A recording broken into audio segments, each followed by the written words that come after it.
I've heard from a little birdie that he's very motivated for this year for a certain qualification season. This is true. Let's look at our first glimpse there at a injury replacement wild card in the way of Carlos Munoz. I was like contemplating, oh, do I go in and change? And I was like, oh, like I could probably still surf. As long as it doesn't hit me in the eye, I'm good. And it didn't. You're on to the round of 32. Congratulations. Yeah, thank you. Back to you. Here's a replay of Caio Ibelli, Megs. Yeah, he's nice and patient, looking for that barrel. He gets it. I like that, though. He stood up, and you can see it here. He's nice and calm, patient, pulls right in. Actually, he's pretty deep in that thing.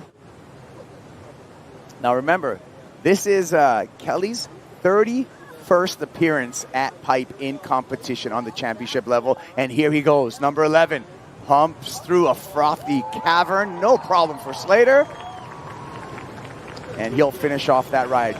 First time in 1991, he knows this reef like the back of his hand, and he knows backdoor, I think, better than anyone. And as you can see here, he just read this to perfection. It was frothy, but he just put on the brakes when he needed to and then slid in exactly where he needed to as well. Laura, you can see it in this right here where he puts the brakes on, stalls a little bit, threads through that thing. And again, as you said, really frothy wave. Yeah. Not easy. And just the compressor.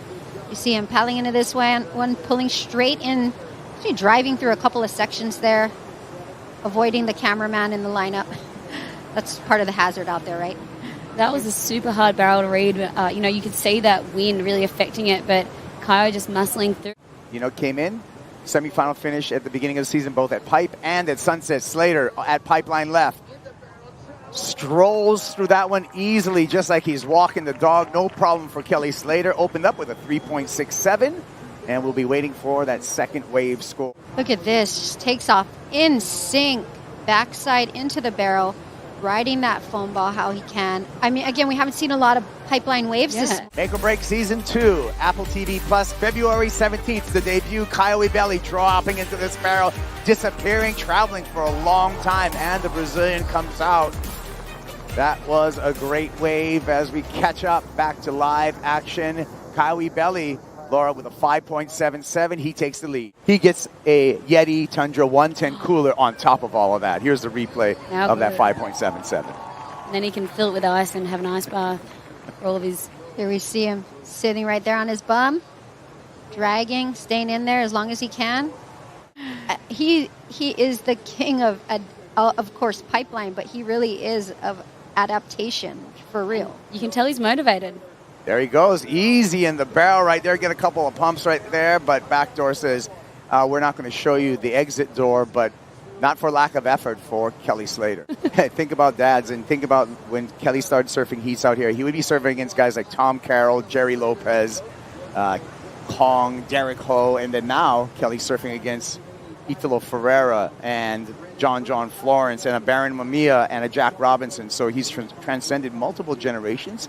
That will make way for different, for lefts maybe to get more open. It'll definitely change things a little bit out here in the lineup when those light trades come back in. Variable wins, very able to do anything. That's a great way to look at it. I don't know who told me that. The biggest thing I love about boards right now is just the subtle details. As we see Caio right here trying to pull into that barrel, unfortunately, just kind of quick in and out. We're down to 4 seconds, and it is going to be Caio Ibelli as well as Kelly Slater avoiding that elimination round. There's Ibelli feeling good upon his performance. We're going to take a break. We'll be back talking you through the action. We'll be Joe, Ross, and Laura. You're going to stick around.